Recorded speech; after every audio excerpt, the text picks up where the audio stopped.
안녕하세요 여러분. 리트 전문가의 시선으로 바라본 2027학년도 6월 평가원 모의고사 1에서 3번 지문 초정밀 해체 지금부터 시작하도록 하겠습니다. 오늘 지문 분석에 들어가기에 앞서서 제 영상을 보고 계신 수험생 분들을 딱 두 갈래로 나누어서 당부의 말씀을 먼저 드리고 싶습니다. 첫 번째로 수능을 준비하시는 수험생 여러분, 앞으로 저와 함께 최근 10개년의 수능과 6월, 9월 평가원 모의고사를 다차원 독해법이라는 일관된 틀로 쪼개고 적용하며 풀어보실 건데요. 단언컨대 이 훈련만 제대로 체화하신다면 수능 시험장에 그 어떤 정보량 폭탄의 고난도 지문이 출제되더라도 국어만큼은 흔들림 없이 안정적인 1등급을 쟁취하실 수 있을 겁니다. 혹시라도 나는 이미 안정적인 1등급이 나오고 있어. 그런데 진짜 고난도 불수능을 대비해서라도 완벽한 100점을 맞고 싶어 라고 하시는 분들은 제 유튜브 채널에 무료로 오픈되어 있는 리트 언어 이해 지문들을 찾아서 먼저 풀어보신 후에 해설 강의를 수강하시는 것을 강력히 추천드립니다. 수능 국어와 리트의 본질은 완벽하게 같거든요. 그 다음 두 번째로 리트를 준비하시는 수험생 여러분들께 한마디만 드리도록 하겠습니다. 혹시 이번 2027학년도 리트 본시험에서 18개 이하의 점수를 받으셨다면 무작정 난해한 리트 지문만 지금부터 계속 파고들 것이 아니라 오늘처럼 수능과 평가원 모의고사 기출을 함께 접해보시는 것을 강력 추천드립니다. 제가 앞으로 주 3회씩 꾸준히 수능과 평가원 기출 해체 영상을 업로드할 예정입니다. 저와 함께 수능 평가원 지문부터 리트 지문까지 하나씩 차근차근 다차원 독해로 훈련하다 보면 어느새 리트 지문 전체를 장악하는 거시적인 눈과 절대 무너지지 않는 탄탄한 기본 뼈대가 완벽하게 잡히게 될 것이라고 확신합니다. 자, 수능 수험생 여러분 그리고 리트 수험생 여러분, 혹시 오늘 다룰 이 문제를 아직 풀어보지 않으셨다면 지금 당장 영상을 일시 정지해 주시고요. 먼저 실전처럼 시간을 재고 문제를 풀어주세요. 그리고 채점만 하고 끝낼 게 아니라 시간 제한 없이 지문을, 문장을 낱낱이 파헤쳐 보셔야 됩니다. 지문의 모든 문장과 문단을 쪼개고 연결하고 마치 학자가 연구하듯이 집요하게 분석을 해주세요. 공부는 남이 떠먹여주는 해설을 들을 때가 아니라 여러분 스스로 고통스럽게 지문을 씹어먹을 때 비로소 완성되는 법입니다. 그렇게 치열하고 처절한 자기주도 분석 끝에 오늘 지금 제 강의를 만나시면요, 비로소 여러분들의 뇌지컬과 사고력은 비약적으로 그리고 폭발적으로 성장할 것입니다. 자, 그러면 완벽하게 지문을 씹어먹고 오셨으리라고 믿고 출제자의 설계도를 남김없이 해체하러 가보도록 하겠습니다. 네, 시작해 볼게요. 자, 첫 문단입니다. 제가 항상 강조드리지만 첫 문단은 지문 전체의 방향을 결정하는 나침반과 같습니다. 마음이 조급하다고 첫 문단을 대충 눈에 바르듯이 날려 읽으면 중후반부에서 내가 지금 뭘 읽고 있지? 라면서 길을 잃게 되거든요. 지금부터 텍스트 이면에 숨겨진 출제자의 변태적인 설계도를 다차원 독해법으로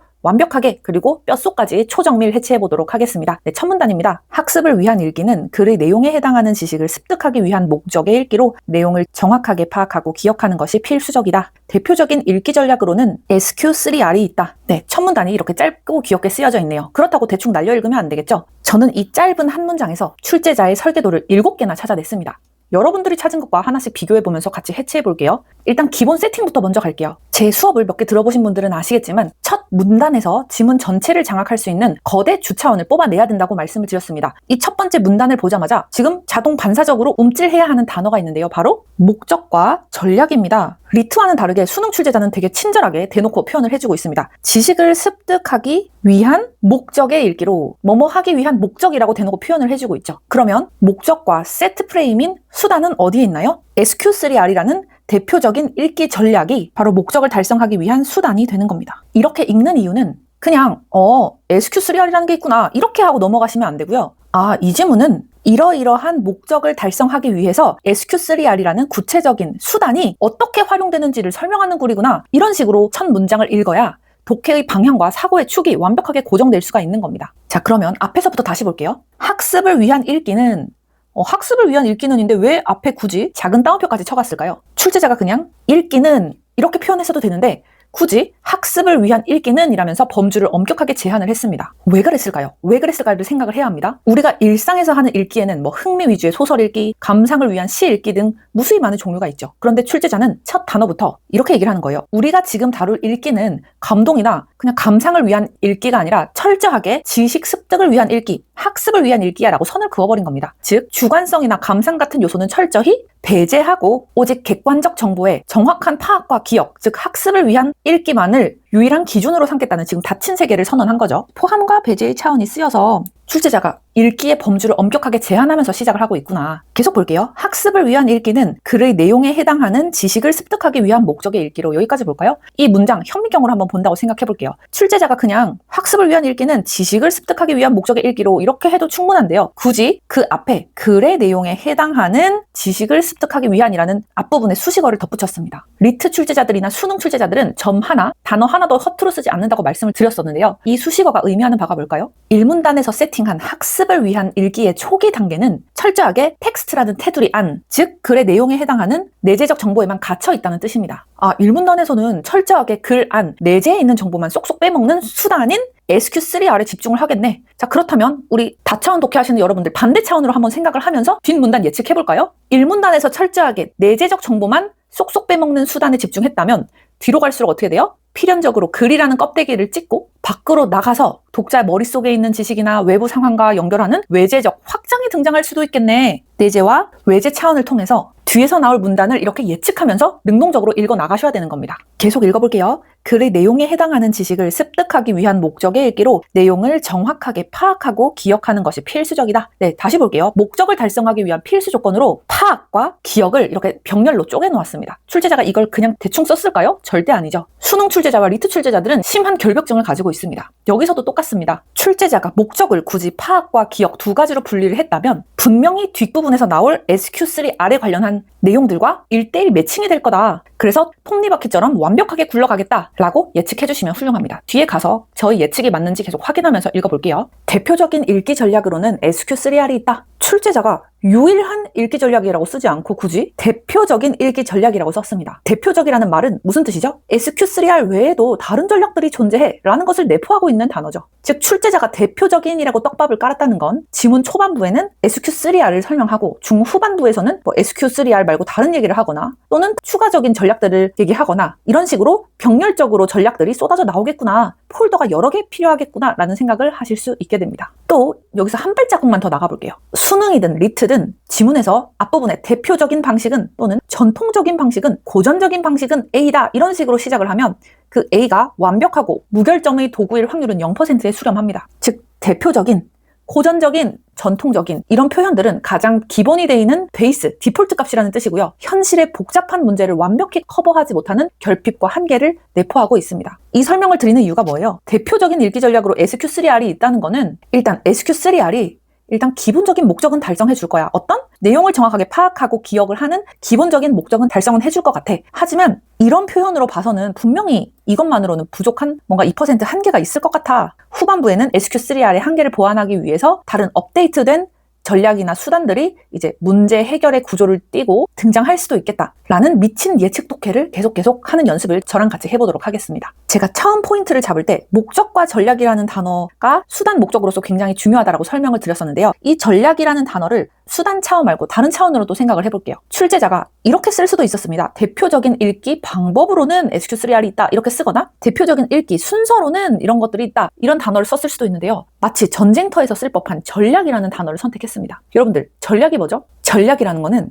가만히 앉아서 당하는 수동적인 태도가 아니라 전략을 짠다는 건 상대방을 분석하고 또 내 목적을 달성하기 위해서 무기를 휘두르는 공격적이고 또 능동적인 주체성을 내포하는 단어가 전략입니다. 즉 학습을 위한 읽기와 대표적인 읽기 전략이라는 단어를 선택한 건 지금 이 학습을 위한 읽기라는 게 그냥 질질 끌려나가는 수동적 읽기가 아니라 독자가 스스로 전략을 들고 텍스트를 통제하는 능동적 주체로서의 읽기구나라는 생각이 드셔야 돼요. 즉 전략이라는 단어를 통해서 능동과 수동 차원을 생각해 볼 수 있다는 거죠. 즉 학습을 위한 읽기는 독자가 능동적 주체로서 텍스트에 개입한다는 의미가 내포되어 있기 때문입니다. 이렇게 일문단을 샅샅이 해부해 봤는데요. 여기서 마지막으로 하나 질문 여러분께 드려보고 싶습니다. 일문단의 첫 문장을 이렇게 발라냈는데 머릿속에 질문, 결핍이 하나 떠오르셔야 되는데요. 출제자가 첫 문단에서 우리에게 무엇, 즉 SQ3R이라는 전략과 왜? 내용을 정확하게 파악하고 기억하기 위해서라는 무엇과 왜를 던져줬는데 가장 중요한 어떻게를 설명을 아직 안 했죠. SQ3R이라는 수단을 이용해서 내용을 정확하게 파악하고 기억하는 걸 어떻게 하는 건데? 라는 공백을 첫 문단에서 느껴주셔야 됩니다.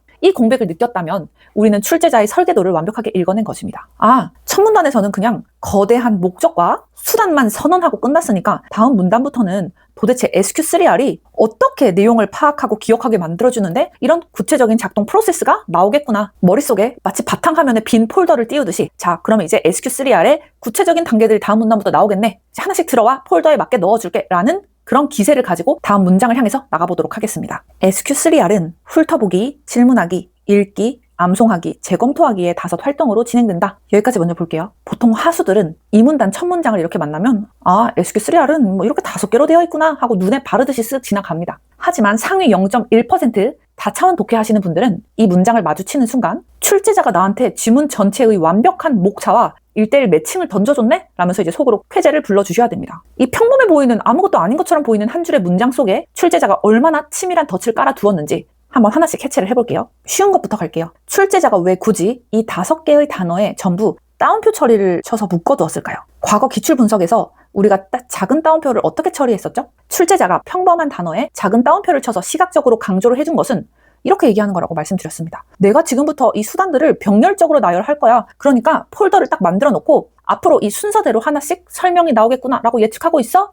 라는 완벽한 지문의 내비게이션이라고 했습니다. 아, 이 문단 첫 문장에서 5개의 활동을 이렇게 나열을 했네. 이렇게 나열됐다면 이제부터 내가 읽을 다음 문장들은 절대 중구난방으로 쓰이지 않겠구나. 첫 번째 훑어보기, 두 번째 질문하기, 세 번째 읽기, 네 번째 암송하기, 5번째 재검토하기. 이 순서대로 하나씩 그 구체적인 방법과 효과를 설명하는 텍스트가 뒤에 계속 쏟아지겠네. 그러면 나는 이제 각 단계의 정의가 나올 때마다 해당 폴더에 쏙쏙 집어넣기만 하면 끝이다. 이런 생각을 하셔야 됩니다. 그리고 제가 1문단을 마무리하면서 드렸던 말씀이 뭔가 결핍을 하나 느껴야 된다. 목적도 알겠고 수단도 알겠는데 그래서 도대체 이 수단이 어떻게 작동해서 내 머릿속에 지식을 꽂아주는데 이게 의문이었다고 말씀을 드렸죠. 근데 지금 이 문장은 그 빈 폴더에 대한 완벽한 대답입니다. 수단이 어떻게 작용하냐고? 바로 이 5가지의 톱니바퀴가 맞물려 돌아가면서 너의 목적을 달성해 줄 거야. 즉 수단과 목적에 대한 방법이 바로 정답으로 바로 다음 문장에서 나오고 있는 겁니다. 그리고 여러분들 지금 말씀드릴 이 출제자의 설계도를 발견하셨다면 진짜 박수 치셔도 좋습니다. 자, 위에서 학습을 위한 읽기의 필수 조건, 즉 목적 2가지가 뭐였는지 기억나시나요? 제가 노란색 형광펜을 쳐놨는데 바로 내용을 정확하게 파악하고 기억하는 것이었습니다. 그런데 이 문단 첫 문장의 이 5단계를 쭉 보면 이 5단계가 그냥 과연 아무렇게나 랜덤으로 배열된 걸까요? 절대 아니겠죠. 훑어보기, 질문하기, 읽기는 즉 이 훑어보기, 질문하기, 읽기 이 3단계는 텍스트라는 껍데기를 뚫고 들어가서 내용을 파악하기 위한 수단들입니다. 그리고 뒷부분에 암송하기, 재검토하기라는 이 후반부 2단계는 파악한 정보들을 내 머릿속에 장기 기억으로 넘겨서 기억하기 위한 수단들인 거죠. 출제자는 이렇게 앞에서 던진 2가지 목적, 파악과 기억이라는 단어를 그 뒤에 나오는 수단으로 정확하게 데칼코마니처럼 매칭시켜 놓고 실제로도 지문 뒤에서 앞부분은 내용 파악에 이렇게 집중을 하다가 뒷부분으로 갈수록 어떻게 하면 더 오랫동안 기억에 남길 수 있는지 이렇게 서사의 무게중심이 자연스럽게 이동하는 방향으로 지문을 써 내려갑니다. 그리고 제가 말씀드리고 싶은 통찰이 있는데요. 제가 항상 강조하는 핵심 차원 중에 하나가 바로 미시와 거시입니다. 출제자가 이 5단계를 그냥 무지성으로 던진 게 아니라고 말씀을 드렸죠. 이 5개 단어의 질감을 시야의 크기로 한번 느껴보세요. 훑어보기, 전체적인 윤곽을 넓게 보는 시선이죠. 훑어보기는 거시적 시선으로 저희가 한번 판단해 볼 수 있습니다. 그 다음 볼까요? 질문하기, 읽기, 암송하기. 질문하고 읽고 암송하는 것은 글 내부로 침투해서 구체적인 정보에 대해서 질문도 하고 읽고 세부 텍스트를 암송하는 거죠. 이거는 거시적 시선이 아니라 미시적 시선입니다. 그 다음 재검토하기는 어떤가요? 세부 내용을 다 읽고 난 후에 한 발짝 물러나서 다시 전체의 맥락을 통합하는 것을 재검토한다고 저희는 표현을 하죠. 즉 미시적인 시선으로 갔다가 다시 거시적인 시선으로 회귀하는 모습을 볼 수 있습니다. 즉 출제자가 쓴 이 5단계가 단순히 시간 순서, 단계 순서 거기에만 그치는 것이 아니라 독자의 시선이 먼저 숲을 본 다음에 나무로 가고 다시 숲을 조망하는 완벽한 줌인, 줌인 아웃 이 구조로 지금 쓰여졌다는 얘기예요. 그럼 저희가 예측할 수 있는 게 뭐죠? 뒤에 나올 문장들에서 훑어보기는 핵심, 전체 이런 큰 거시적인 단어와 짝을 지어서 쓰일 거고 질문하기, 읽기, 암송하기는 정보나 세부 내용들의 미시적인 단어와 1:1 매칭시키는 텍스트가 쏟아지겠네요. 그쵸? 또 재검토하기는 글의 전체 내용을 다시 확인한다는 거시적인 단어와 짝을 지어서 쓰일 거라는 것을 저희가 예측할 수 있습니다. 그리고 제가 항상 강조하는 부분이 있는데요. 시간의 선후 관계, 과정은 가장 훌륭한 출제 포인트다라고 수없이 강조를 드리고 있죠. 마지막 5단계를 보면 재검토하기라는 단어가 있습니다. 왜 굳이 검토하기가 아니라 다시 제자를 붙인 재검토하기일까요? 재검토하기? 이 재검토하기라는 이 재라는 접두사는 어떤 행위가 이미 한번 완전히 끝난 상태를 전제로 할 때 사용하는 단어입니다. 즉, 제라는 단어를 통해서 이 5단계 전체를 관통하는 명확한 시간의 축이 쪼개져 버린다는 것을 여러분 느껴주셔야 되는데요. 그 말은 이 5단계를 그냥 1, 2, 3, 4, 5, 5단계 이렇게 평면적 나열로 보면 하수라는 거죠. 출제자는 이 단어 속에 시간의 잣대를 숨겨놓은 겁니다. 자, 그러면 우리가 시간의 잣대로 한번 이 5단계를 나눠볼게요. 훑어보기와 질문하기, 이건 뭐예요? 본격적인 본문 읽기에 들어가기 전이죠. 헷갈리면 가운데를 먼저 보는 거예요. 읽기는 본격적으로 정보를 처리하는 중이죠. 중. 본격적으로 정보를 처리하는 단계입니다. 읽기는 중이라고 써볼게요. 듀어링. 그러면 읽기 앞 단계, 훑어보기와 질문하기는 뭐예요? 본격적인 본문 읽기에 들어가기 전이네요. 사전. 이 두 개는 뭐다? 전이다. 그러면 이 읽기 단계 그 이후로 암송하고 재검토하는 것은 뭐다? 읽기를 마친 사후다. 후. 이렇게 사전, 사중, 사후로 이렇게 시간이 완벽하게 잘리는 것을 느껴주셨으면 출제자가 선택지에서 파놓을 함정은 너무나도 뻔합니다. 읽기 전 사전 활동인 훑어보기의 속성을 슬쩍 읽은 후 사후 활동, 즉 재검토하기에다가 살짝 섞어버리는 시간축을 교란시키는 함정을 무조건 출제하겠구나. 또 암송하기에 관련한 속성을 질문하기랑 섞는다던가. 그럼 저희가 어떻게 읽어야 돼요? 시간대별로 정보를 철저하게 분리해서 읽어야겠다라는 느낌을 가지셔야 됩니다. 그 다음 한 문장씩 계속 읽어보도록 할게요. 먼저 제목, 목차, 요약문 등을 훑어보면서 글의 핵심 내용을 개관하고 예측한다. 문장 시작이 먼저입니다. 먼저. 출제자가 대놓고 첫 번째 단계의 출발을 이렇게 알려주는 거죠. 인과관계나 선후관계가 나오면 즉시 화살표를 활용해서 시각해야 한다. 이거 바로 이제 파블로프의 개처럼 반응해 주셔야 돼요. 먼저, 그리고 뒤에 나오겠죠. 그리고 다음으로, 뭐뭐한 후에는, 이런 식으로 지금 다 순서가 이렇게 나아가고 있는 겁니다. 먼저 제목, 목차, 요약문 등을 훑어보면서 글의 핵심 내용을 개관하고 예측한다. 자, 제목, 목차, 요약문, 이건 뭐예요? 글 전체를 쪼개놓은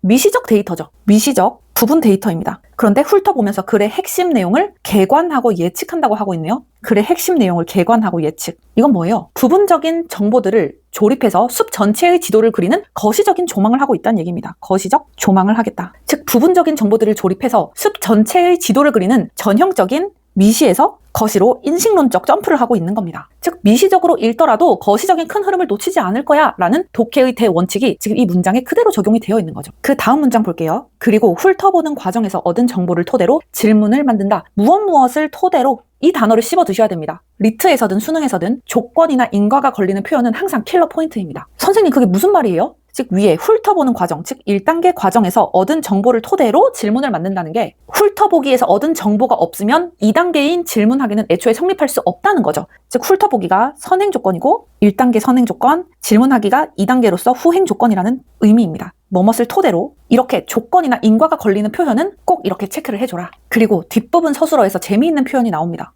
아니, 정보를 토대로 질문을 읽는다, 고른다가 아니라 굳이 질문을 만든다라는 표현을 썼네요.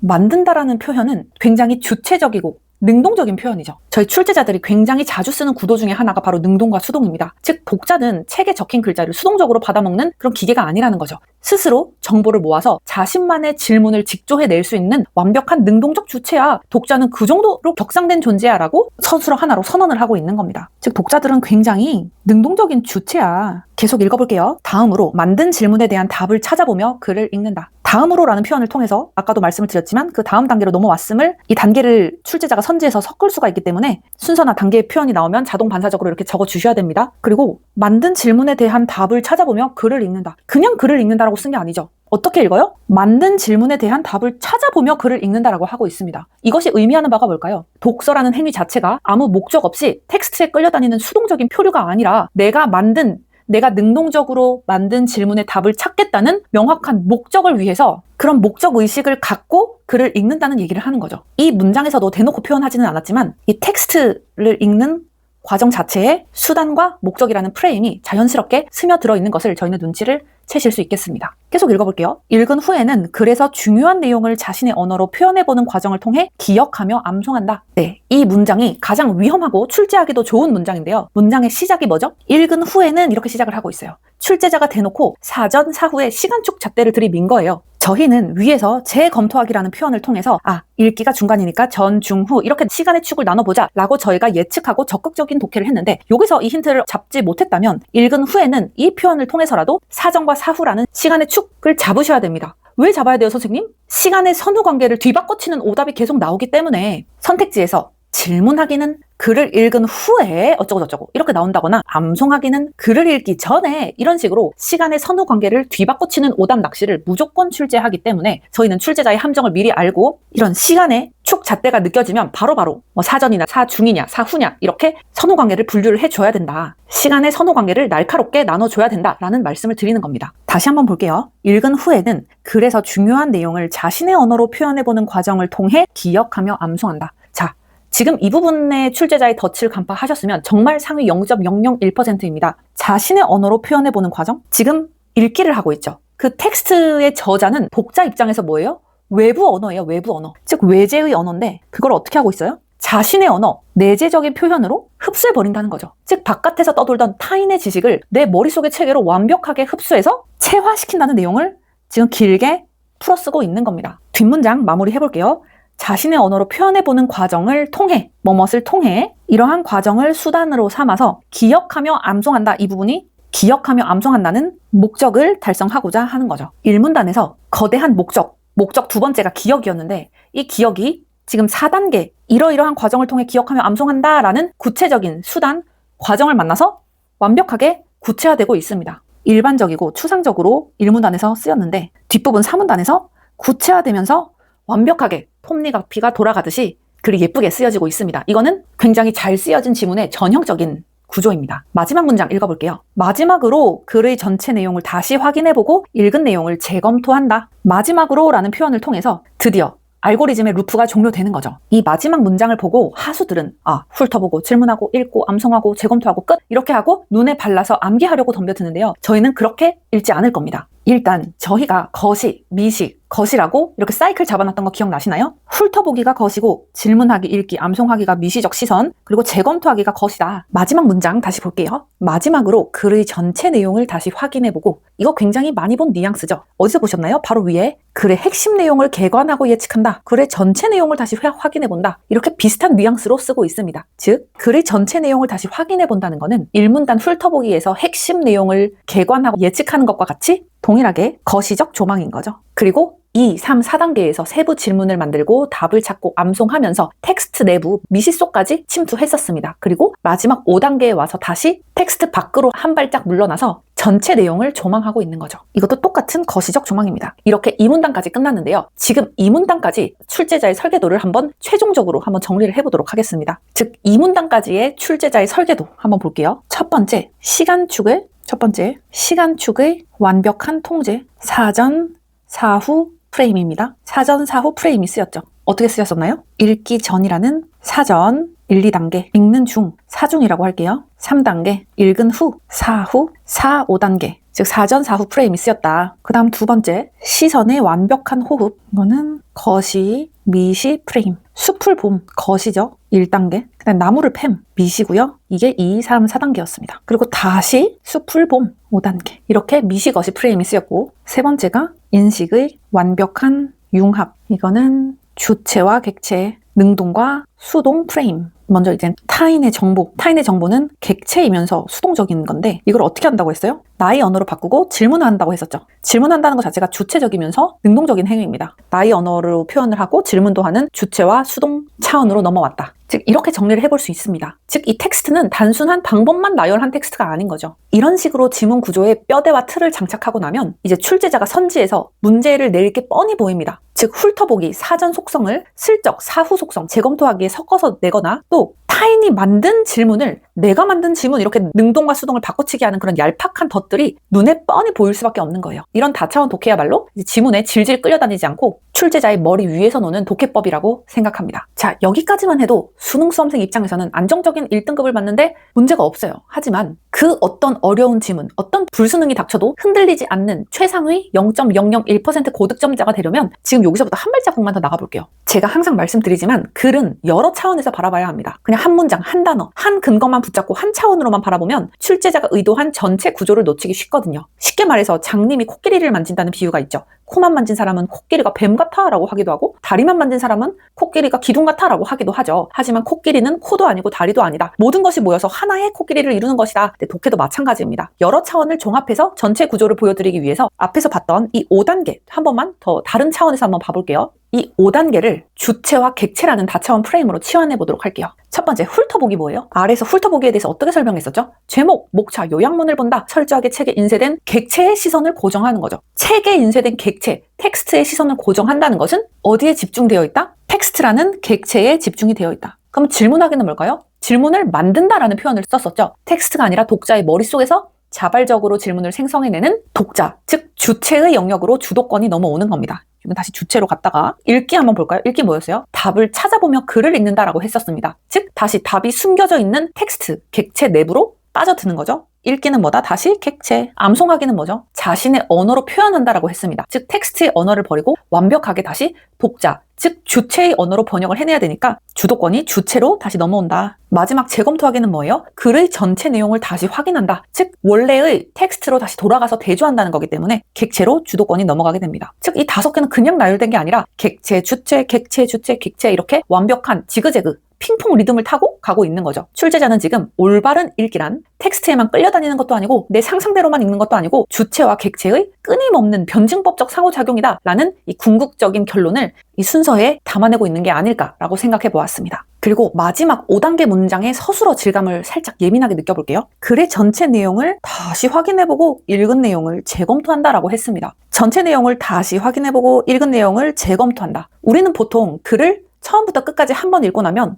끝났다라고 생각하죠. 이것은 시작과 끝이 정해져 있는 직진형의 단선적 시간관입니다. 그런데 출제자가 마지막 문장에 다시 제라는 단어를 연발하면서 끝난 줄 알았던 독서의 시계바늘을 또 다시 출발점으로 강제로 되돌려 버린 거죠. 이게 무슨 말이냐? 5단계에 도달하면 다시 글의 전체 내용, 즉 1단계의 핵심 내용과 비교하며 돌아가는 거대한 순환적이고 복합적인 루프였구나. 즉 우리는 여기서 이렇게 방향이 이런 식으로 나아가는 줄 알았는데 그게 아니라 즉 1단계에서 5단계로 가고 즉 이렇게 가고 끝나버리는 일회적이고 단선적인 과정이 아니라 5단계에 도달하면 다시 글의 전체 내용, 1단계의 전체 내용과 비교하면서 다시 돌아가는 순환적이고도 복합한 피드백 루프였다. 자, 그럼 어떤 생각하셔야 되느냐? 출제자가 만약 이렇게 문제를 내는 거예요. 재검토하기를 통해 독서의 과정은 비로소 단선적으로 종료된다. 이런 식으로 선택지를 낸다면 바로 날려버려야 되는 거죠. 왜냐하면 독서는 끊임없이 톱니바퀴처럼 돌아가는 거니까. 3문단 시작해보도록 할게요. 이 전략의 읽기 전 활동인 훑어보기와 질문하기는 능동적 읽기에서 매우 중요하다.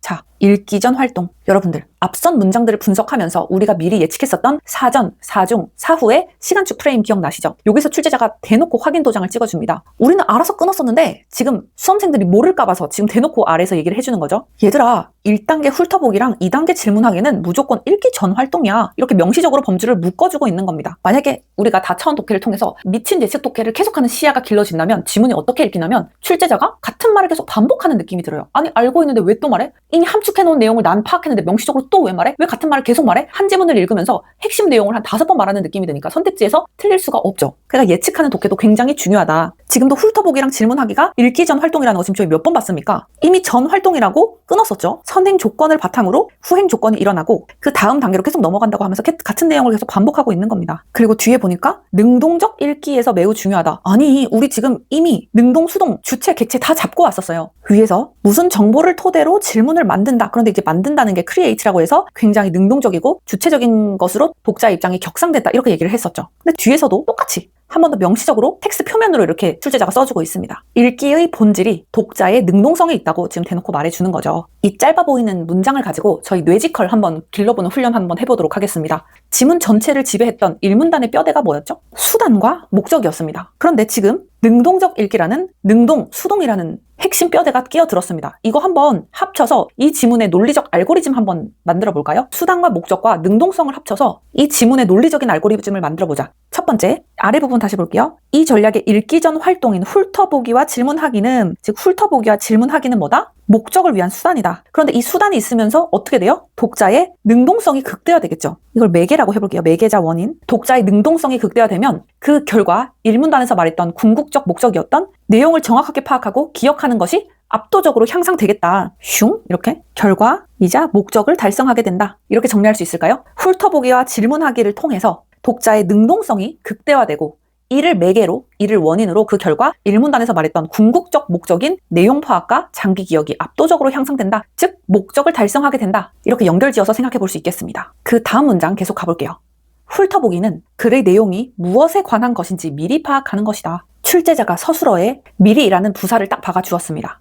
앞문장에서 선언했던 사전, 사중, 사후의 시간축 프레임 중에 사전, 즉 읽기 전 활동이라는 점을 다시 한번 도장을 찍어주는 거죠. 또 글의 내용이 무엇에 관한 것인지 미리 파악하는 것이다. 무엇에 관한 것? 이거는 거시적 렌즈라는 거죠. 글의 세부 정보, 디테일을 하나하나 파악하는 것이 아니라 이 글의 뼈대가 무엇인지, 무엇에 관한 것인지, 주제가 뭔지, 핵심이 뭔지 이거를 파악하자는 거기 때문에 지극히 거시적인 행위임을 선언하고 있습니다. 근데 저희는 이미 알고 있었죠. 훑어보기는 거시적인 조망이야. 이거 계속 얘기하고 있었습니다. 같은 내용이 또 나오네? 라는 느낌을 받으면서 그 다음 문장 계속 가볼게요. 독자는 대강의 내용을 훑어봄으로써 중점적으로 읽어야 할 내용을 찾고 글의 전반적인 내용을 확인함으로써 배경 지식을 활성화한다. 네, 자, 이 문장은 지문을 지배하는 두 가지 거대한 다차원 프레임이 동시에 나타나는 구간인데요. 하나씩 한번 살펴볼게요. 문장 앞부분을 한번 자세히 현미용어로 보듯이 볼게요. 독자는 대강의 내용을 훑어봄으로써 중점적으로 읽어야 할 내용을 찾고, 여기까지 끊어볼게요. 여러분들, 대강의 내용을 훑어본다고 했습니다. 대강의 내용을 훑어본다. 대강의 내용을 훑어본다. 이거 미실까요? 거실까요? 어디에 가까운 것 같나요? 시선이? 대강의 내용을 훑어보는 거는 거시적 시선과 가깝죠. 그런데 소름 돋는 게 뭐냐?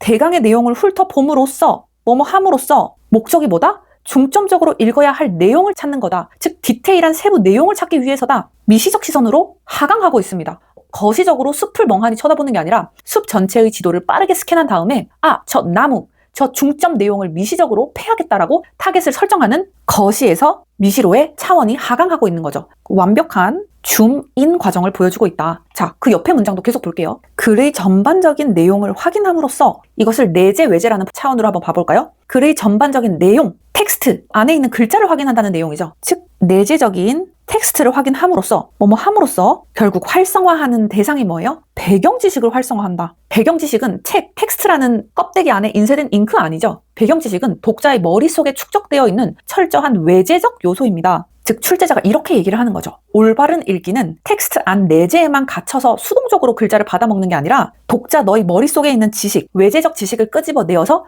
텍스트랑 같이 융합시키는 거. 그게 진짜 능동적인 읽기야. 이 부분에서는 능동수동 프레임과 내재 외재 프레임이 완벽하게 이렇게 매칭이 되는 문장이다 라는 걸 느껴주셨으면 좋겠습니다. 또 여러분들, 이 부분에 대해서, 이 부분이 조금 재밌는 부분 같아서 제가 구조를 조금만 더 다른 차원에서 보여드릴게요. 독자는 대강의 내용을 훑어봄으로써, 제가 뭐뭐 함으로써 이렇게 형광펜을 친 것처럼 대강의 내용을 훑어봄으로써 이거를 수단으로 잡고 중점적으로 읽어야 할 내용을 찾는 것, 이것을 목적 또 결과라고 볼 수 있습니다. 또 끊고 두 번째로 글의 전반적인 내용을 확인함으로써, 이것도 수단이 될 수 있고 목적은 뭐예요? 배경 지식을 활성화한다. 이게 목적이자 결과가 되겠죠. 아니 근데 왜 출제자가 굳이 훑어보기의 기능을 두 개의 트랙으로 완벽하게 나눈 거지? 굳이 왜 이렇게 나눈 걸까요? 위에 있는 부분을 트랙 1이라고 하고 두 번째 부분을 트랙 2라고 하면 굳이 훑어보기의 기능을 두 개의 트랙으로 분리를 해놓은 이유가 있을 건데, 첫 번째 트랙의 타겟은 뭐다?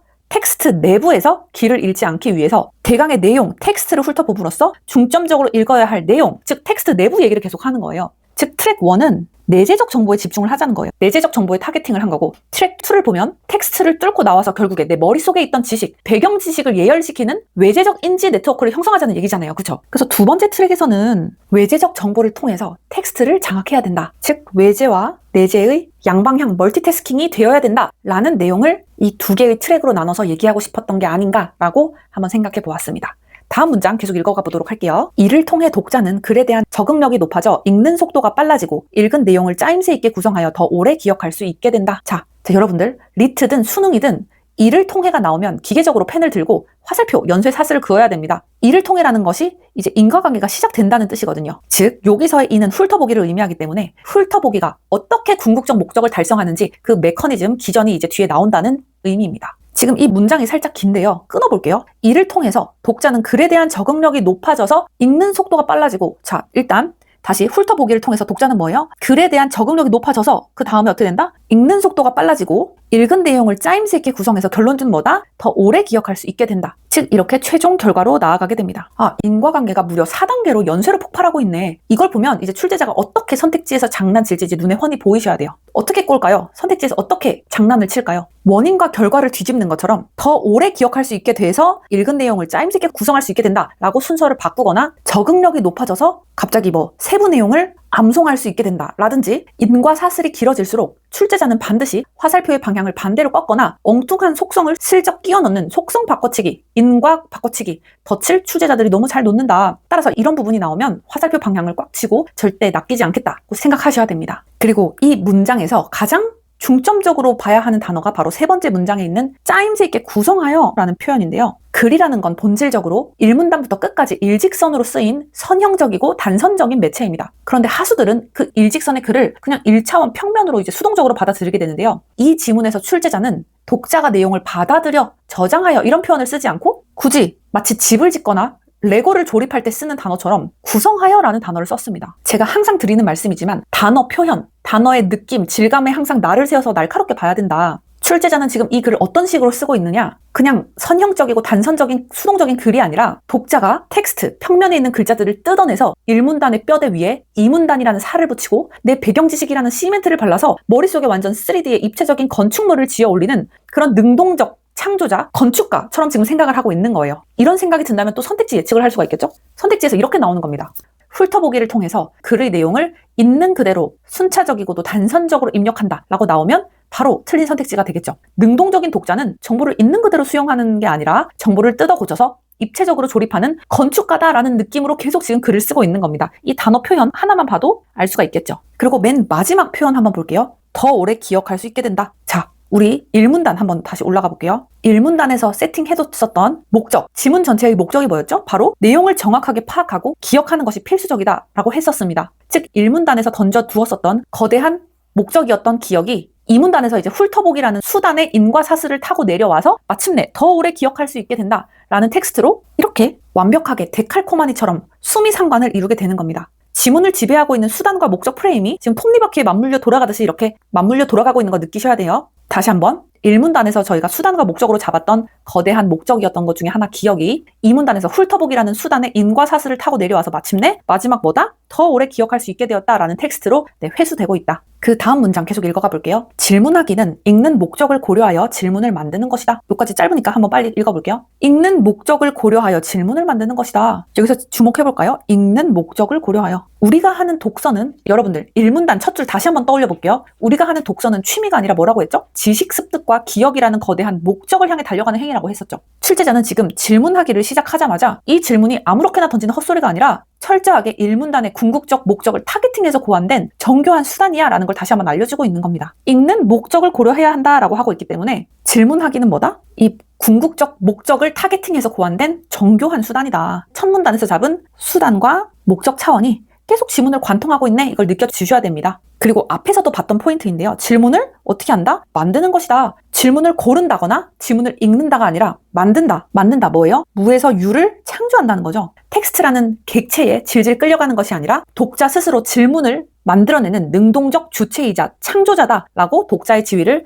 격상시키고 있는 출제자의 고민이 담긴 워딩이라는 거죠. 출제자는 의미 없이 단어를 절대 고르지 않는다는 거. 계속 읽어볼게요. 읽는 과정에서 독자가 질문을 활용하면 답을 찾으며 읽기 때문에 중요한 내용을 더 잘 선별할 수 있게 된다. 또 질문의 답을 찾는 과정에서 내용에 집중하여 읽기 때문에 더 오랫동안 기억하고 회상할 수 있게 된다. 여기까지 보도록 하겠습니다. 앞부분부터 볼게요. 읽는 과정에서 앞서 1단계 훑어보기는 철저한 읽기 전 활동이었죠. 그런데 지금 독자가 질문을 언제 활용한다고 해요? 읽는 과정에서, 사전이 아니라 사중에서라고 하고 있습니다. 시간축이 이동한 거 느끼셔야 됩니다. 즉 질문하기, 사전에 만든 질문을 들고 텍스트 내부로 이동을 해서 본문을 제대로 읽겠다라는 시간축 이동이 일어났다는 거 느껴주시고요.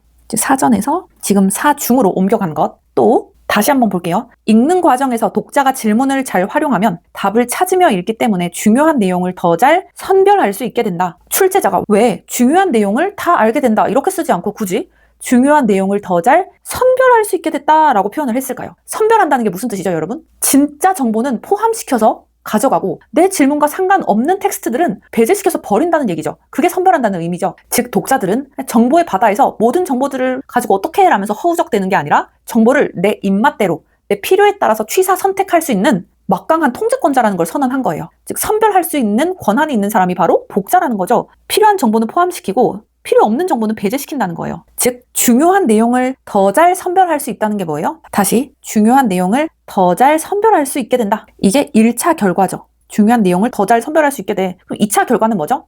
질문의 답을 찾는 과정에서 내용에 집중해서 읽기 때문에 더 오랫동안 기억하고 회상할 수 있게 된다. 이게 바로 2차 결과입니다. 여러분들 지금 소름 돋을 준비하세요. 1문단 가볼게요. 1문단에서 저희가 수단 목적으로 던져두었던 두 개의 떡밥 기억나시나요? 파악하고 기억하는 것이다. 이것을 지금 2문단 질문하기라는 수단이 돌아가는 톱니바퀴 속에서 어떻게 회수가 되고 있나요? 자, 내용을 정확하게 파악하고 기억하는 것이 목적이었는데 질문하기라는 수단에서 첫 번째 결과, 중요한 내용을 더 잘 선별할 수 있게 된다. 이게 무슨 뜻이죠? 내용을 정확하게 파악하고자 하는 첫 번째 목적이 이렇게 달성됐다는 뜻입니다. 또 두 번째, 내용을 정확하게 기억하고자 했던 목적이 더 오랫동안 기억하고 회상할 수 있게 된다라고 하면서 두 번째 목적도 여기서 달성하게 되는 거죠. 되게 소름 돋지 않나요? 와, 진짜 출제자들 약간 변태적일 정도로 수미상관 이렇게 완벽하게 뿌려놓고 회수하고 이런 걸 너무너무 좋아합니다. 이런 식으로 분석을 계속 하다 보면 나중에는 앞부분을 보고도 뒤에서 이렇게 순서대로 뭐 이렇게 나오겠네? 라는 게 이미 다 예측이 되는 거죠. 자, 이런 식으로 계속 분석을 하면서 출제자의 시선을 계속 느껴보도록 하겠습니다. 3문단의 마지막 문장이네요. 이러한 질문하기의 효과는 타인이 질문을 제공한 경우에도 발생할 수 있지만 스스로 만든 질문을 활용하여 읽으면 독자의 능동성은 더욱 강화된다. 자, 여러분, 이 지문에서 출제자가 가장 내고 싶어서 안달이 난 진짜 배기 함정이 바로 이 문장에 있습니다. 자, 출제자가 아주 교묘하게 비교 대상을 세팅했죠.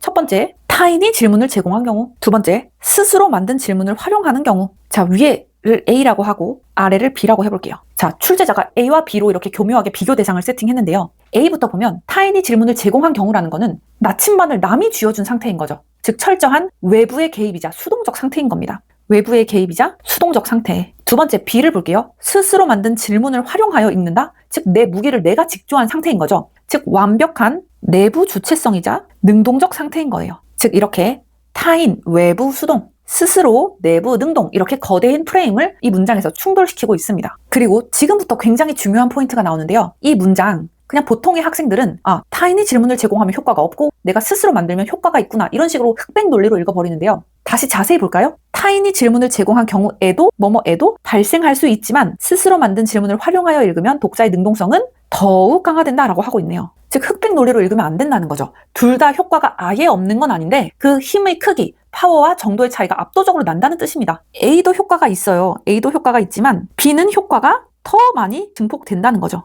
혹시 리트 수험생분들 이거 보고 계시면 이 포인트 추리논 중에서도 굉장히 자주 나오는 거 알고 계시죠? 제가 항상 강조하는 부분인데 수능 수험생들도 꼭 기억을 해주세요. 효과가 있고 없고의 이분법이 아니라 힘의 크기 차이를 텍스트에 심어놨다면 선택지에 거의 99% 나온다. 즉 어떻게 오답을 내느냐? 타인이 준 질문을 읽는 것이나 스스로 만든 지문을 읽는 것이나 독자의 능동성에는 비슷하거나 유사한 효과를 가져온다.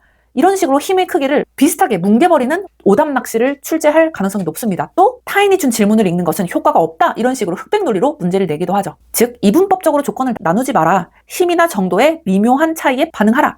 라는 거 꼭 가져가 주시기 바랍니다. 이 부분을 제가 강하게 강조 드린 만큼 한번 갔다 와볼게요. 문제로. 3번에 4번 선지 볼게요. 독자가 질문을 만들어 글을 읽도록 한다면 독자의 능동성은 질문을 제공받았을 때와 유사하게 나타나겠군. 이거 벌써 틀린 선택지죠. 토시 하나 안 틀리고 우리가 예측했던 게 그대로 킬러 문제의 정답 판별기로 쏟아진 겁니다. 계속 예측하고 출제자의 시선에서 바라보는 연습을 하시면 선택지를 봤을 때 내가 예상했던 게 나왔네? 비슷한 문제가 계속 나오네? 라는 느낌을 받으실 거예요. 자, 마지막 4문단 시작해보도록 할게요. SQ3 아래 새로운 활동을 추가한 여러 전략들도 제시되었다. 그중 하나는 관점 바꾸기를 추가한 전략이다. 여기까지 보도록 할게요. 여러 전략들도 제시되었다. 그중 하나는 이런 식으로 하면서 여러 전략들이라고 운을 띄우고 그중 하나는 이라고 시작했습니다. 자, 그러면 이거는 관점 바꾸기로 절대 끝나지 않는다는 거겠죠. 뒤에는 또 다른 추가 전략이 또 나오겠다. 병렬적으로 새로운 수단이 쏟아지겠다. 라는 예측을 하셔야 됩니다. 실제로 뒤에 숙고하기가 또 나오네요. 네, 그리고 이 첫 번째 문장을 조금 더 자세히 보도록 하겠습니다. SQ3 아래 새로운 활동을 추가한에 선생님이 표시를 한다고? 추가한? 혹시 기억이 나신다면 1문단 첫 문장을 해체할 때 제가 드렸던 말씀 기억나시나요? 출제자가 1문단에서 이 부분 왜 유일한 전략이라고 안 하고 대표적인 읽기 전략은 SQ3R이다 이렇게 썼는지 제가 뭐라고 말씀드렸었죠? 대표적이다, 전통적이다, 고전적이다 라는 것은 필연적으로 뭔가 2% 부족한 한계를 내포한다. 후반부에 이를 보완하기 위한 새로운 업데이트 버전이 나오지 않을까라고 저희 함께 예측하고 내려왔었습니다. 자, 이렇게 1문단에서 던져둔 그 대표적인이라는 표현이 지금 3문단 첫 줄에 와서 새로운 활동을 추가한 이라는 텍스트로 완벽하게 수미상관을 이루고 있는 거예요. 즉 SQ3R이라는 5단계만으로는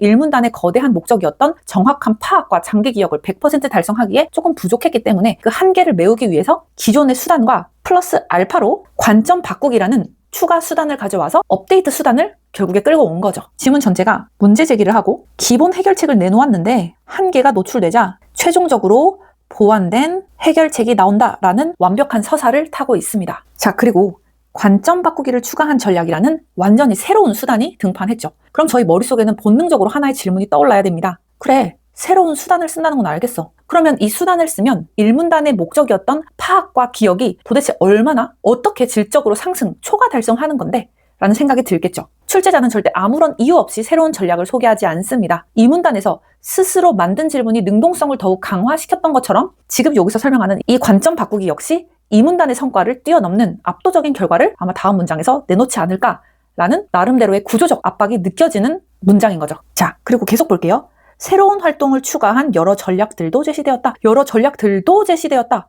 자, 전략들도 제시되었다고 하네요. 왜 여러 전략이 제시되었다가 아니라 굳이 여러 전략들도 제시되었다라고 할까요? 만약에 기존의 SQ3R이 완전히 쓸모없는 글의 쓰레기 같은 거였다면 SQ3R을 버리고 완전히 새로운 전략이 제시되었다라고 단정적으로 썼을 겁니다. 하지만 도라는 조사를 썼다는 건 기존의 것 SQ3R이 여전히 유효한 기본값으로 작용하고 있다는 것을 전제하는 거죠. 여기서 이분법적 사고를 또 조심해야 됩니다. 선택지에서 이렇게 낚을 수가 있어요. 기존 SQ3R의 전략의 한계로 인해서 이를 전면적으로 대체하는 새로운 전략들이 등장했다. B, 틀린 거죠. 출제자는 추가한 뭐뭐도라는 단어를 통해서 기존 뼈대 SQ3R 위에 새로운 살, 관점 바꾸기를 덧붙이는 누적적이고도 진화적인 보완임을 완벽하게 지금 못 박아 놓은 거예요. 그러니까 절대로 이분법에 낚이지 말아야 된다. 뭐다? 누적적이고도 진화적인 보완이다. 이분법적으로 생각하면 안 된다. 완전한 대체가 아니라는 점, 네, 꼭 명심해 주시기 바랍니다. 그리고 또 제가 재미있는 통찰 하나 가지고 왔습니다.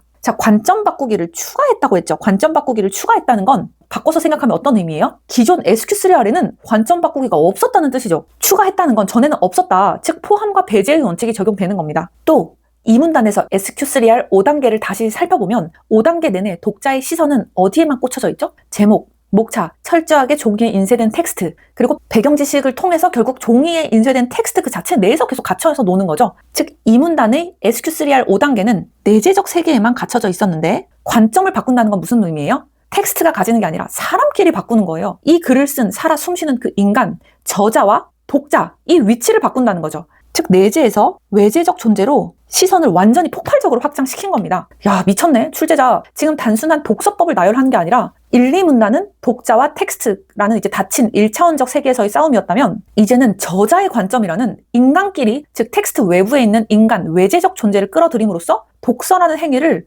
3차원의 입체적 세계로 완전히 승격시켜버리고 있네 라는 출제자의 의도를 간파하실 수 있을 겁니다. 지금 제가 하듯이 이렇게 미친 것 같은 집념을 가지고 문장 하나하나, 단어 하나하나, 그리고 2문단, 3문단을 읽더라도 위에 있는 문장과 계속 연결하는 그런 연습을 꾸준히 하시다 보면 실전에서 지문을 아무리 빠르게 읽어도 출제자가 숨겨준 덧들이 마치 입체 홀로그램처럼 둥둥 머릿속에 떠오르게 될 거예요. 그 순간을 위해서 저희는 지금 이렇게 하나하나 뜯어가는 훈련을 하고 있는 거죠. 네, 거의 다 왔습니다. 좀만 힘내세요. 그 다음 문장 읽어보도록 하겠습니다. 관점 바꾸기는 글의 내용을 수동적으로 받아들이는 것이 아니라 자신이 저자의 입장이라면 내용을 효과적으로 전달하기 위해 어떻게 글의 순서를 짤 것인지, 어떤 내용 전달 방법을 활용할 것인지 등을 생각해보며 읽는 활동이다. 여기까지 보도록 할게요. 일단 뭐뭐 하는 것이 아니라 뭐뭐다.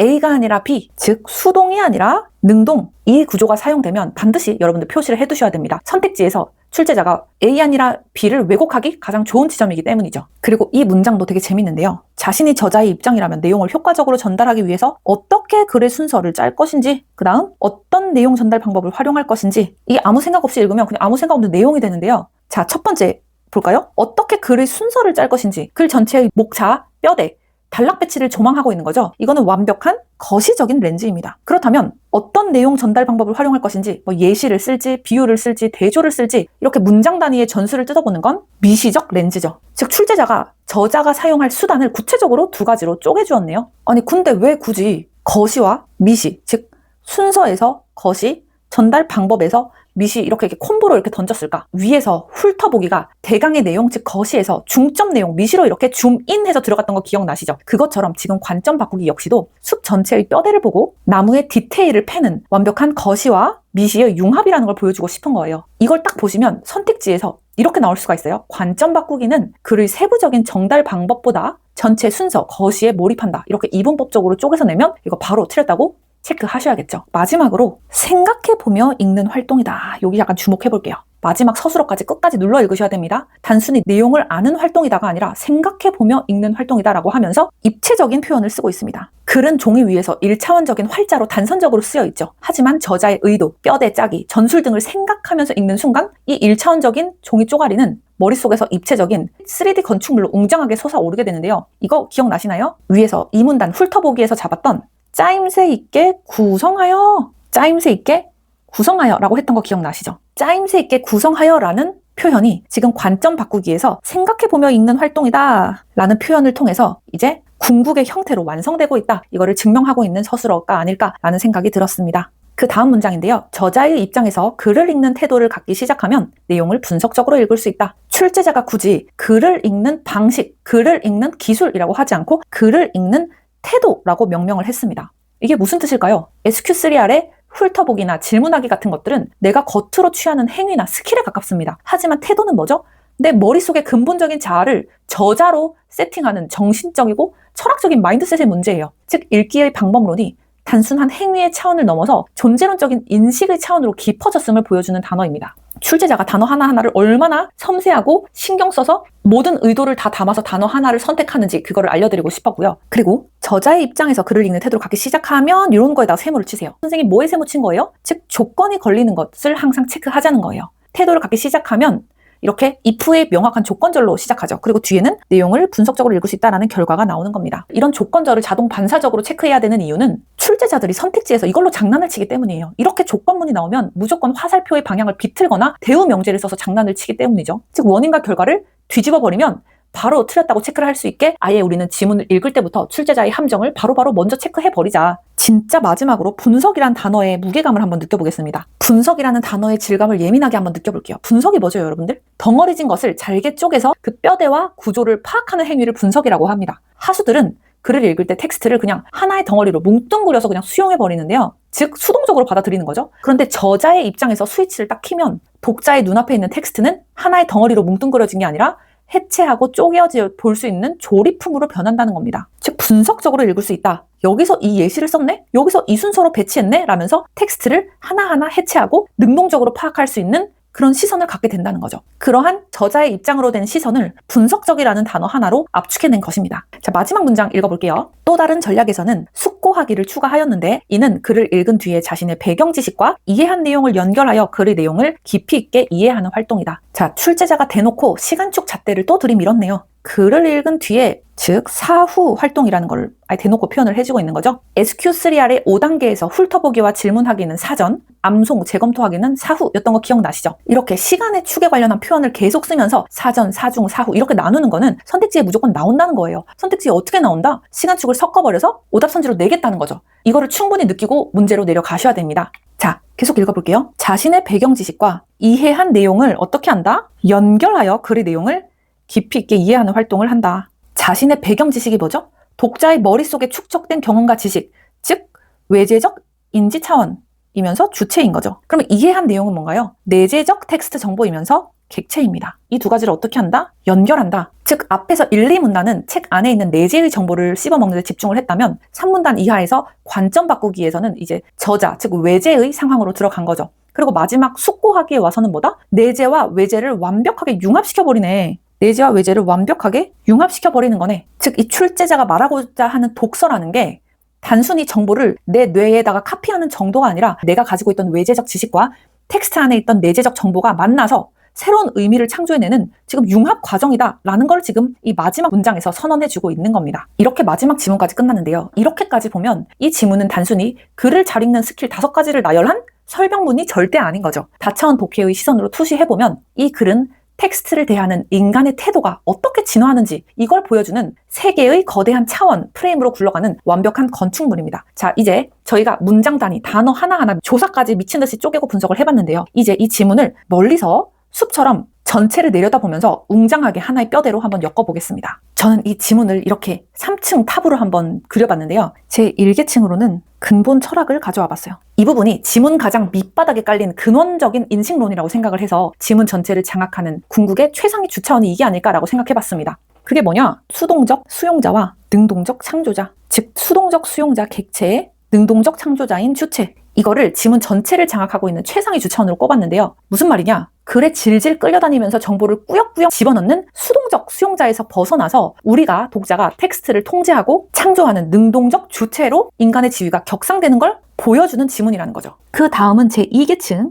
방법론적 안경입니다. 이거를 텍스트 내부와 그리고 저자의 의도나 또는 독자의 배경 지식, 이거를 차원의 눈으로 바라보면 내재와 외재인 거죠. 독자가 스스로 수동적에서 텍스트를 장악하는 능동적 주체로 격상되었기 때문에 더 이상 눈앞에 주어진 글자라는 껍데기, 내재에만 갇혀서 수동적으로 받아먹지 않게 된 겁니다. 대신 텍스트 밖으로 시선을 던져서 저자의 의도를 분석하고 자신의 배경 지식인 외재적 요소까지 융합해내는 시선의 확장이 일어나기 때문에 저는 내재와 외재를 1층의 주체성에서 파생된 방법론이라고 생각해서 가지고 왔고요. 그 다음 제일 꼭대기에 있는 제3계층, 어떻게 전개되고 있는 거야? 전개 엔진 구조를 생각해봤는데 이거는 읽기 전략과 이해, 기억의 심화, 차원의 눈으로 말씀드리면 수단과 목적이 이 지문 전체의 전개 엔진이 아닐까라고 생각이 듭니다. 즉 2층에서 시선이 지금 외재적으로 확장되었기 때문에 이 원인을 통해서 독자는 그 넓어진 시선에 걸맞는 새로운 무기들, 새로운 수단들을 계속 꺼냈죠. 기존의 단순한 SQ3R을 넘어서 관점 바꾸기나 숙고하기라는 고도화된 전략, 수단을 동원하게 됐고 그 결과 어떻게 됐어요? 단순한 내용 파악을 넘어서서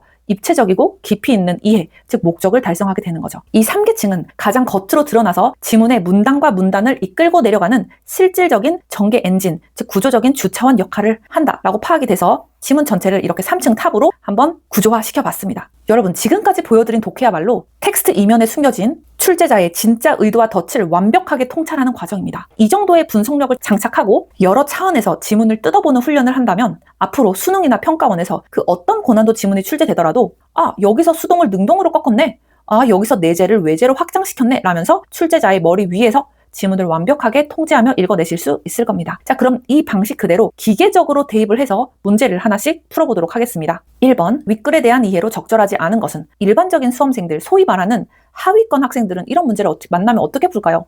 1번 선택지에 숙고하기라는 단어가 있네?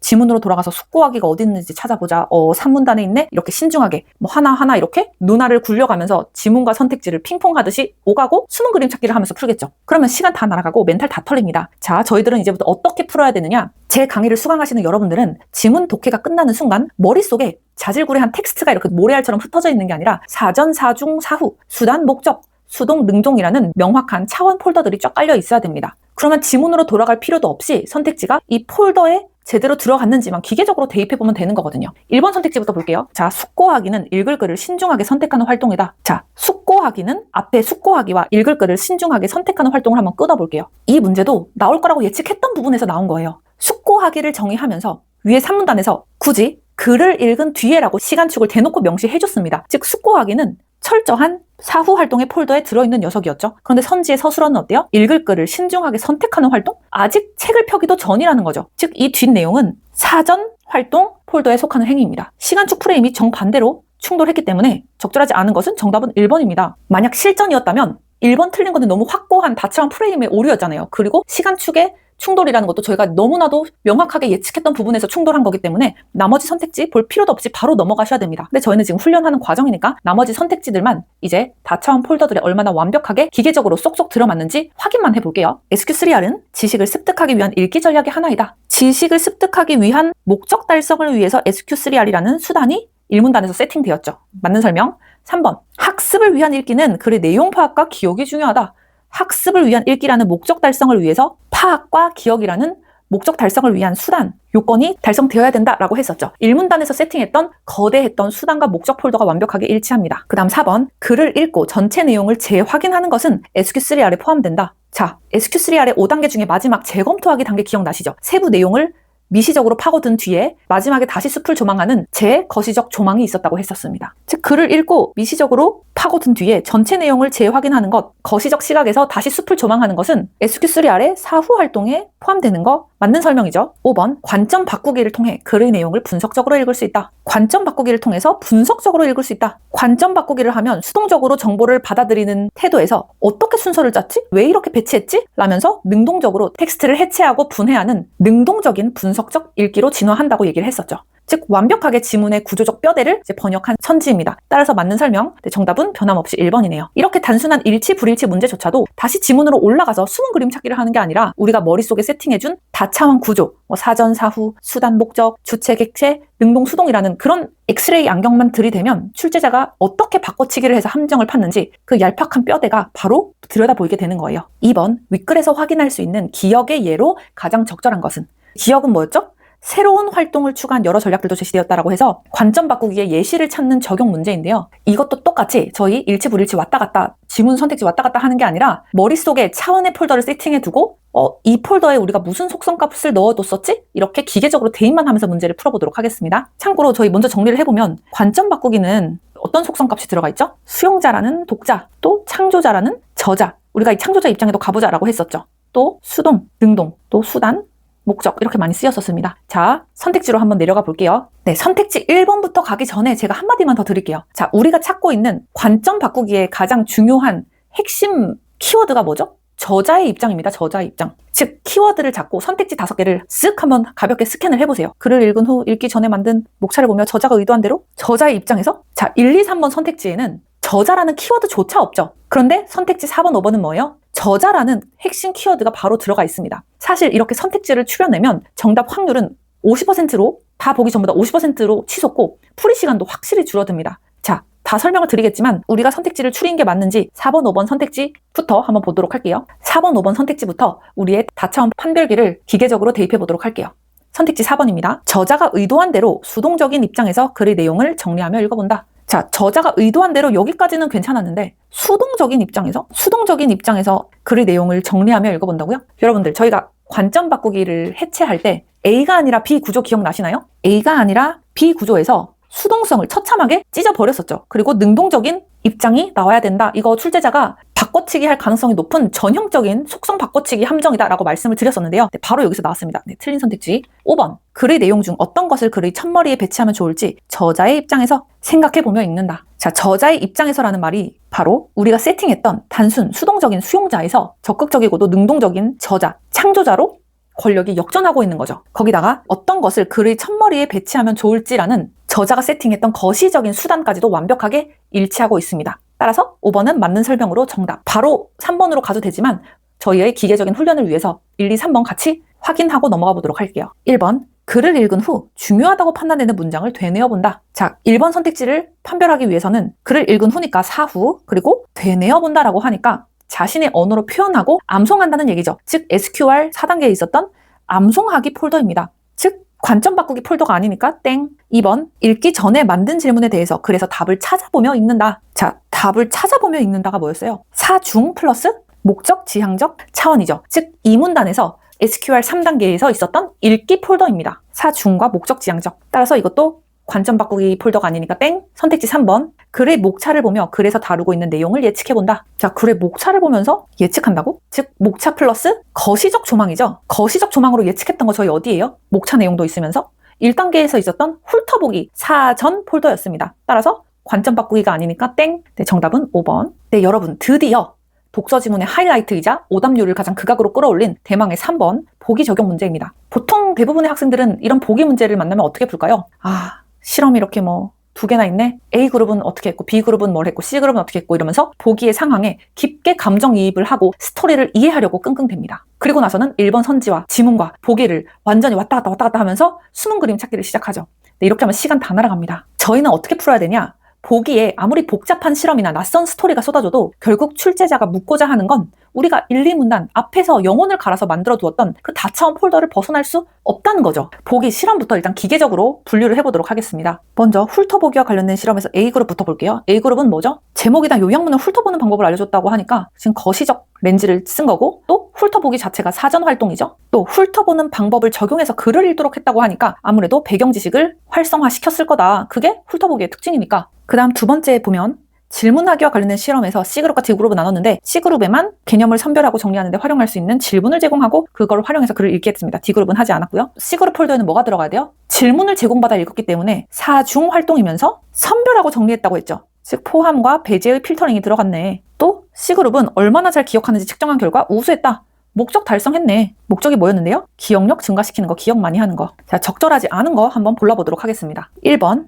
A그룹이 배경 지식을 활성화하는데 제목이나 요약문이 활용되었겠군. 맞죠? 배경 지식을 활성화하는데, 즉 거시적 목적 달성을 위해서 뭐라고 했죠? 제목이나 요약문과 같은 부분, 미시적 수단이 활용됐다. 맞는 내용이죠. 이 문단에서 제목, 요약문을 훑어보는 행위, 수단은 배경 지식을 활성화하는 결과를 가져온다고 얘기를 했었습니다. 2번, A그룹이 B그룹에 비해 읽는데 걸린 시간이 짧았던 것은 글에 대한 적응력이 높아졌기 때문이겠군. 저희 이 문단에서 잡았던 거대한 인과사슬 기억나시죠? 훑어보기를 하면 적응력이 상승하고 결국에 읽는 속도도 빨라진다. 즉 위에서 저희가 이거 순서 바꿔치기로 출제자가 낼 것 같아 라고 예측했던 그대로 인과사슬 그대로 선택지로 나왔습니다. 네, 맞는 선택지. 그 다음 3번. C그룹에 제공한 질문은 중요한 내용을 중심으로 읽도록 하는데 도움을 주었겠군. 즉 중요한 내용 중심으로 읽도록 하는 거, 이거 포함과 배제 차원이라고 말씀을 드렸죠. 중요한 내용을 더 잘 선별, 더 잘 포함하게 해준다고 했습니다. C그룹은 질문을 받았기 때문에 이 선별 기능이 정상 작동을 했습니다. 3번 맞는 설명.